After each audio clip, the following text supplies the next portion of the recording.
Assalamualaikum warahmatullahi wabarakatuh. Halo semuanya, selamat datang di channel YouTube ini dengan saya Nida Ulfarah, mahasiswi dari Universitas Insan Cendekia Mandiri, Prodi Akuntansi dengan NIM 8413121015. Nah, dalam waktu beberapa menit ke depan, saya akan menjelaskan presentasi mengenai ide produk usaha yang saya pilih. Dalam presentasi kali ini, saya akan memaparkan apa sih produk usaha yang saya pilih dan apa yang melatar belakangi saya memilih produk usaha ini, harga dari produk tersebut, target pasar dan target penjualannya, analisis SWOT, analisis STOWS dari produk tersebut, dan market research-nya. Nah, produk usaha yang saya pilih ini adalah keripik pangsit dengan nama Farchip. Keripik pangsit ini adalah olahan makanan dari tepung terigu yang diolah menjadi sebuah camilan yang enak, gurih, dan renyah. Keripik pangsit Farchip ini sendiri nantinya akan tersedia dengan berbagai aneka rasa. Nama keripik pangsit Farchip sendiri itu diambil dari Farah Chip. Farah nama belakang saya, Nida Ulfarah, dan Chip keripik. Jadi, saya beri nama Farchip. Kemudian latar belakang kenapa saya memilih produk keripik pangsit ini. Seperti yang banyak kita ketahui, camilan adalah makanan ringan yang sangat digandrungi oleh banyak orang. Terdapat beragam makanan camilan yang kita ketahui termasuk keripik pangsit ini. Ide usaha keripik pangsit ini hadir karena biasanya makanan ini adalah teman makan ketika makan bakso atau sejenisnya. Dengan teksturnya yang renyah dan rasanya yang gurih, apalagi jika menambahkan berbagai varian rasa, saya yakin keripik pangsit ini dapat dijadikan camilan pilihan untuk menarik minat pembeli. Nah, di sini ada logo dari keripik Farchipnya, kemudian Instagram, alamat Instagram, serta nomor WA yang bisa dikunjungi untuk memesan keripik Farchip. Untuk harga dari keripik pangsit Farchip ini dibanderol dengan harga 5.000 per pieces atau 5.000 per bungkus. Ada pula target pasar dari keripik pangsit Farchip ini. Ditargetkan kepada anak sekolah, mahasiswa, pekerja, warga masyarakat sekitar tempat tinggal, pengguna sosial media aktif, dan orang-orang yang menyukai makanan camilan. Kemudian ada target penjualan. Di sini target penjualan saya adalah per bulannya dapat terjual 50 sampai 80 pieces atau 50 sampai 80 bungkus terjual dalam sebulan. Selanjutnya adalah metode pemasarannya. Yang pertama bisa lewat promosi melalui media sosial, kemudian menawarkan secara langsung atau menitipkannya di warung-warung sekitar. Nah, sekarang kita masuk ke analisis SWOT, ide usaha dari keripik pangsit ini. Yang pertama ada strength atau kekuatan. Kekuatan dari keripik pangsit ini ada modal yang diperlukan untuk membuat usaha keripik pangsit ini cukup terjangkau. Bahan bakunya mudah didapat, dapat divariasi menjadi berbagai varian rasa, sehingga nanti pelanggan akan tertarik. Harga jualnya relatif murah. Produk pangsitnya yang berkualitas karena olahan sendiri, tidak menggunakan bahan pengawet, banyak disukai dari berbagai kalangan usia, dapat dijadikan camilan santai bersama keluarga dan kerabat, serta bahan utama tepung yang dipilih juga terbaik sehingga renyah dan tidak keras. Selanjutnya ada weakness atau kelemahan dari produk ini, yaitu produksinya masih terbatas karena pembuatan masih secara manual, varian rasa yang masih belum terlalu banyak bisnis yang serupa sehingga banyak kompetitornya, dan produk ini masih mudah untuk ditiru. Lalu ada pula opportunities atau peluang dari produk keripik pangsit ini, yaitu yang pertama ada banyaknya penggemar camilan keripik pangsit dari berbagai kalangan, pemasaran yang dapat dilakukan dengan cara menawarkan secara langsung, penitipan ke warung, atau memanfaatkan platform media sosial. Lalu, memanfaatkan momen seperti bazar, event tahunan, membuka stand untuk menjual produk keripik pangsit ini.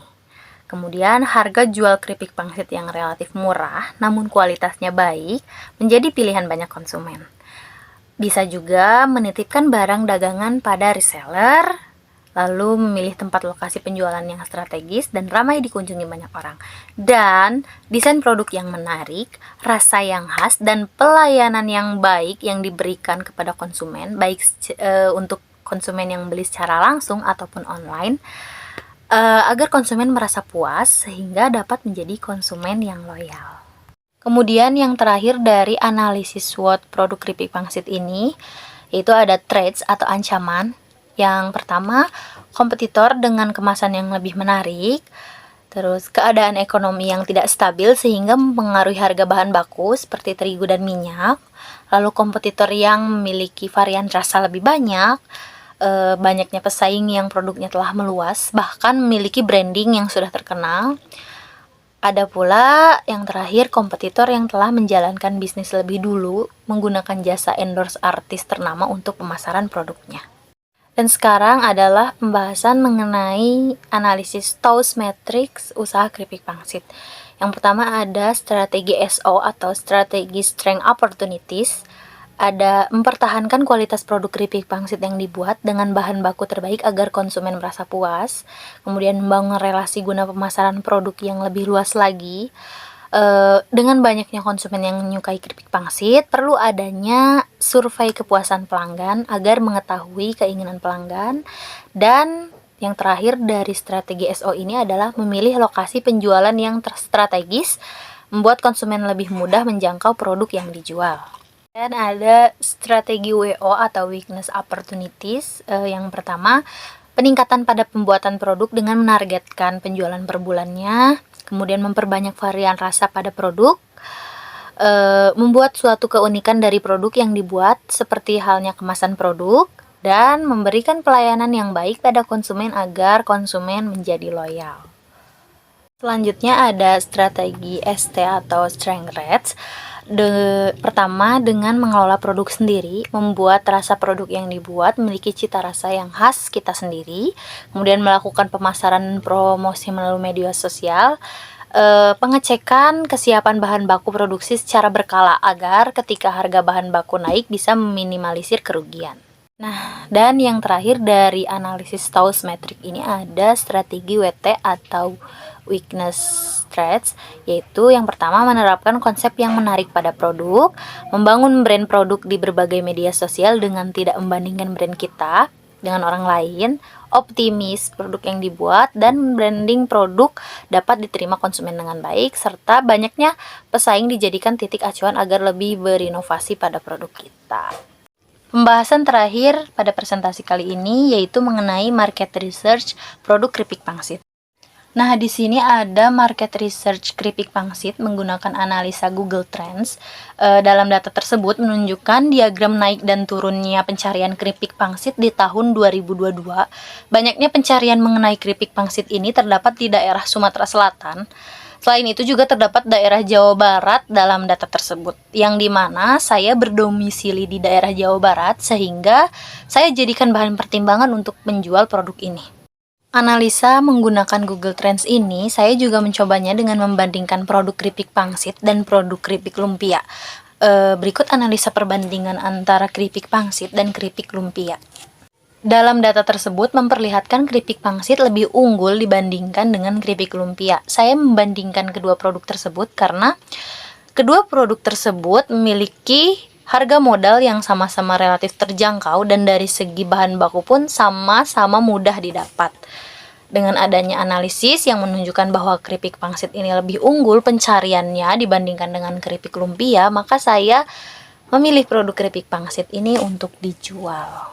Ada pula market research yang dianalisa melalui artikel, salah satunya artikel yang membahas mengenai banyaknya peminat keripik pangsit, terutama keripik pangsit pedas, yang dilansir melalui website https://www.tokomesin.com dengan judul Peluang Usaha Keripik Pangsit Pedas dan Analisa Usahanya. Di mana di website tersebut membahas mengenai keripik pangsit ini selalu banyak dicari dan selalu laris manis di pasaran.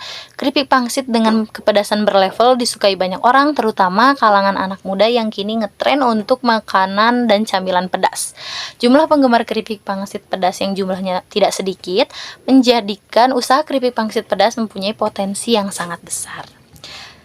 Berdasarkan artikel tersebut, dapat dilihat bahwa keripik pangsit, terutama keripik pangsit pedas, sangat banyak peminatnya. Sehingga dengan ini dapat dijadikan peluang membuka usaha makanan ringan. Selain dengan diadakannya keripik pangsit pedas, varian rasa lain pun dapat menunjang untuk memikat daya tarik konsumen. Mungkin sekian yang dapat saya sampaikan mengenai produk apa yang saya pilih, mengapa saya memilih produk tersebut, serta analisa-analisa yang tadi saya jelaskan. Semoga presentasi yang saya jelaskan tadi dapat bermanfaat bagi kita semua, khususnya untuk saya sendiri. Dan mohon maaf apabila masih banyak kekurangan serta salah-salah kata. Wassalamualaikum warahmatullahi wabarakatuh. Terima kasih semuanya. Jangan lupa like, comment, dan subscribe.